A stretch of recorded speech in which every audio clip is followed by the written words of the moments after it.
Assalamualaikum warahmatullahi wabarakatuh. Apa kabar anak-anak? Berjumpa kembali kita pada hari ini dalam materi pembelajaran iman kepada kitab-kitab Allah. Pada pertemuan kali ini ada beberapa hal yang akan kita pelajari. Yang pertama, memahami pengertian iman kepada kitab-kitab Allah. Yang kedua, menyebutkan kitab-kitab Allah, dan yang ketiga, memahami isi pokok dari kitab-kitab Allah. Untuk memahami lebih lanjut, mari kita saksikan bersama tayangan berikut ini. Pengertian iman kepada kitab Allah. Iman kepada kitab Allah berarti percaya dan yakin dengan sepenuh hati bahwa Allah telah menurunkan kitab-kitabnya kepada para rasulnya. Ajaran yang terdapat di dalam kitab tersebut disampaikan kepada umat manusia sebagai pedoman hidup agar dapat meraih kebahagiaan di dunia dan di akhirat. Terdapat 4 kitab-kitab Allah yang wajib kita imani. Yang pertama, kitab Taurat diturunkan kepada Nabi Musa alaihissalam. Yang kedua, kitab Zabur diturunkan kepada Nabi Daud alaihissalam. Yang ketiga, kitab Injil diturunkan kepada Nabi Isa alaihissalam. Dan yang keempat, Al-Quran yang diturunkan kepada Nabi Muhammad sallallahu alaihi wasallam. Kitab Taurat. Kitab Taurat diturunkan pada abad ke-12 sebelum Masehi yang diwahyukan kepada Nabi Musa di Bukit Sinai. Nama Taurat berarti hukum atau syariat. Pada saat itu, Nabi Musa diutus oleh Allah untuk berdakwah kepada bangsa Bani Israel. Oleh karena itu, tepat sekali jika kita meyakini bahwa kitab Taurat diperuntukkan sebagai pedoman dan petunjuk hidup bagi kaum Bani Israel saat itu. Adapun bahasa yang digunakan dalam kitab Taurat adalah bahasa Ibrani. Isi ajaran kitab Taurat. Yang pertama, berupa perintah Allah Subhanahu wa Ta'ala, yaitu mengesahkan Allah Subhanahu wa Ta'ala. Kedua, menyucikan hari Sabtu. Ketiga, menghormati kedua orang tua.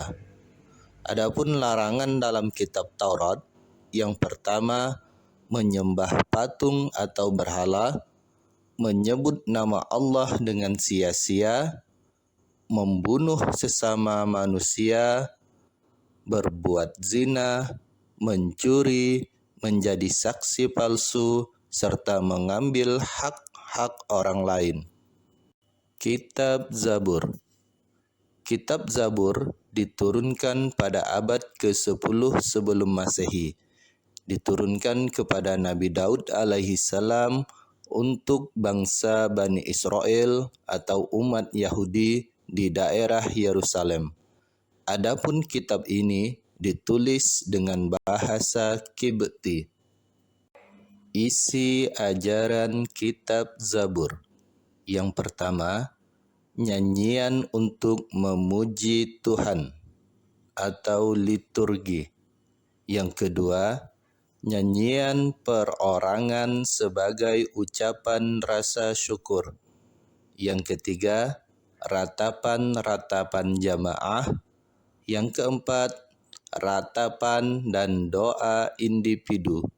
Dan yang kelima, nyanyian untuk para raja.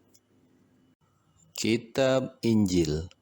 Kitab Injil diturunkan kepada Nabi Isa alaihissalam pada permulaan abad pertama Masehi.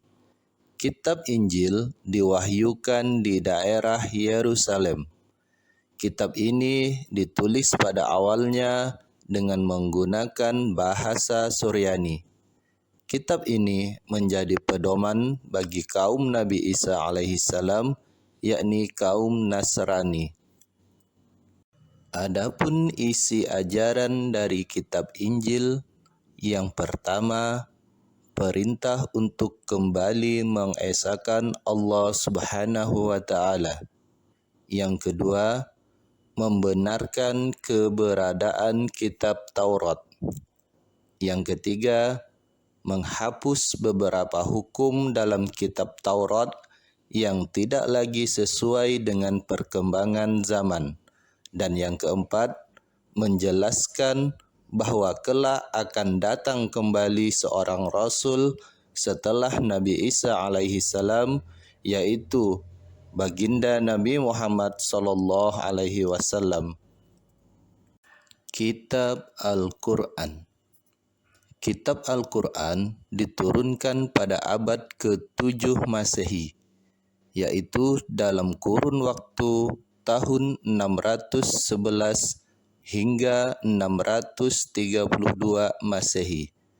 Kitab Al-Quran merupakan kitab yang diturunkan oleh Allah Subhanahu wa taala kepada nabi dan rasul yang terakhir, yaitu Nabi Muhammad sallallahu alaihi wasallam.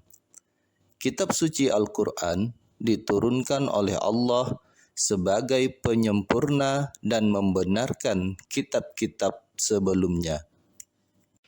Adapun isi ajaran kitab Al-Quran, yang pertama akidah, yang kedua akhlak, yang ketiga ibadah, keempat muamalah, dan yang kelima tarikh atau sejarah. Selain kitab-kitab suci yang telah Allah turunkan, terdapat juga beberapa suhuf atau lembaran-lembaran wahyu Allah Subhanahu wa taala. Adapun suhuf-suhuf ini diturunkan kepada yang pertama Nabi Adam alaihi salam dengan menerima 10 suhuf. Yang kedua, Nabi Sis alaihi salam menerima 50 suhuf. Yang ketiga, Nabi Idris alaihi salam menerima 30 suhuf. Yang keempat, Nabi Ibrahim alaihi salam menerima 30 suhuf, dan Nabi Musa alaihi salam menerima 10 suhuf. Terdapat perbedaan antara kitab dan suhuf. Yang pertama, isi kitab lebih lengkap, sedangkan suhuf ada sebagian hukum yang tidak tercantum. Yang kedua, bentuk dari kitab sudah dibukukan, sedangkan suhuf masih berbentuk lembaran-lembaran yang terpisah. Dan yang ketiga, kitab biasanya berlaku lebih lama, sedangkan suhuf bersifat sementara. Perilaku yang mencerminkan keimanan kepada kitab-kitab Allah. Taat beribadah kepada Allah Subhanahu wa taala, menghindari perbuatan maksiat kepada Allah Subhanahu wa taala, melaksanakan perintah Allah Subhanahu wa taala dan menjauhi segala larangannya. Berbuat baik dan beramal soleh terhadap diri sendiri, orang lain, serta makhluk yang lain. Terdapat beberapa hikmah yang dapat diambil pada materi iman kepada kitab-kitab Allah. Pertama, memberikan petunjuk kepada manusia mana jalan yang benar dan mana yang salah. Kedua, pedoman agar manusia tidak berselisih dalam menentukan kebenaran. Ketiga, memberikan informasi sejarah kehidupan orang-orang terdahulu. 4.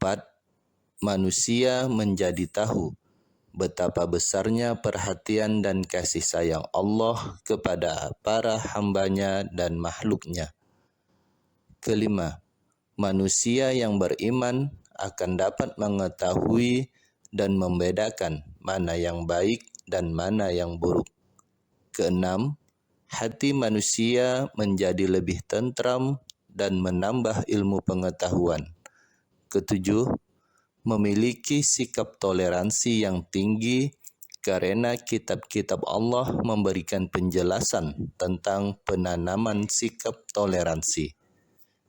Terakhir, meningkatkan kesabaran dalam menerima cobaan, ujian, dan musibah, serta selalu bersyukur atas nikmat dan anugerah yang diberikan oleh Allah Subhanahu wa Ta'ala.